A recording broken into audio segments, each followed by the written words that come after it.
Hi, I'm Daniel. Hey, I'm Cameron Rogers. To this. Oh, hi. I can see that. Playing the game. Each player picks a piece on the board and then is randomly assigned a character card. Low SES, middle SES or high SES. These character cards determine how much economic capital you start with, how many capital cards you start with, and your university fee. The low SES character is purposely disadvantaged to reflect individuals with low SES and their real-world experiences. Each player is given the option to start work immediately or go to university. If players choose to start work immediately, they choose the career card from non-tertiary career cards. The salaries of these careers are lower compared to the tertiary career cards.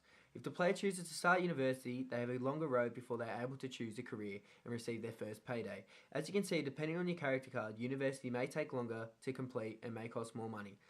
Typically, the high SES player will choose to go to uni. Each player takes turns rolling a dice. Where they land determines what happens. If you land on the dollar sign, receive the salary that is listed on your career card. If you land on the capital square, you pick up a capital card. These can be used to overcome hurdles. If you land on a hurdle square, you pick up a hurdle card. These have negative outcomes, and if you do not have the capital card to combat the hurdle, there is either an economic penalty or you have to move back spaces. This is to represent the value of cultural and social capital and how they influence power. The game does not finish until each player reaches the last square. The player with the highest combined total of money and capital cards wins the game.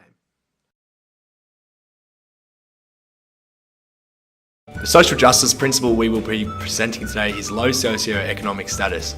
Low socioeconomic status is an economical and sociological concept that compromises an individual's social position based on their economic standpoint and education. Examinations of socioeconomic status often reveal inequalities in access to resources such as housing, employment, and education. We use Bourdieu's theory of social practice, as the concepts of the theory directly relate to how socioeconomic status influences an individual's power and social position. One of the three concepts of Bourdieu's theory is economic capital. Economic capital is accrued in monetary wealth and enables access to resources and possession of material goods such as property. Economic capital in the game is represented in the form of money that is given at the beginning and throughout the game due to circumstances of the SES of the character. The money is skewed to the character's SES.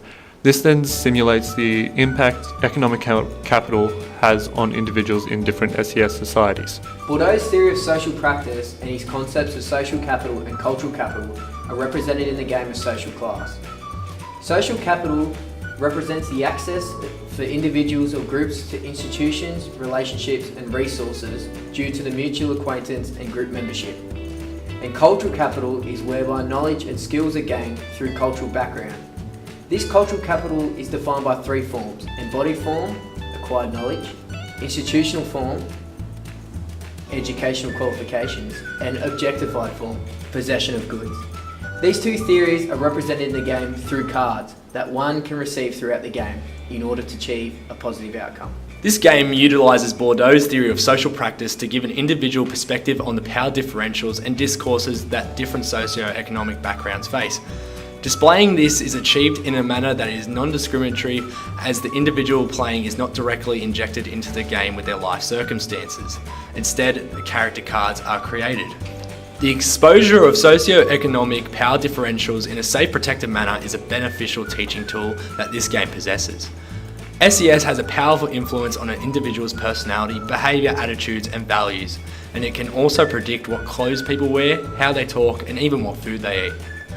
It has been found that exposing young people to power differentials that the socio-economic status conveys can positively influence their actions and behaviours. Therefore, using the game of social class would be a positive pedagogical tool in presenting the social justice principle of low SES. Whilst the game of social class exposes individuals to the power differentials that SES entails, it is only a snapshot of the influence SES has. Thus, exposure of real-world experiences is a limitation the game possesses. It has been found that real-world exposure in teaching has been a more useful tool in terms of teaching and student learning.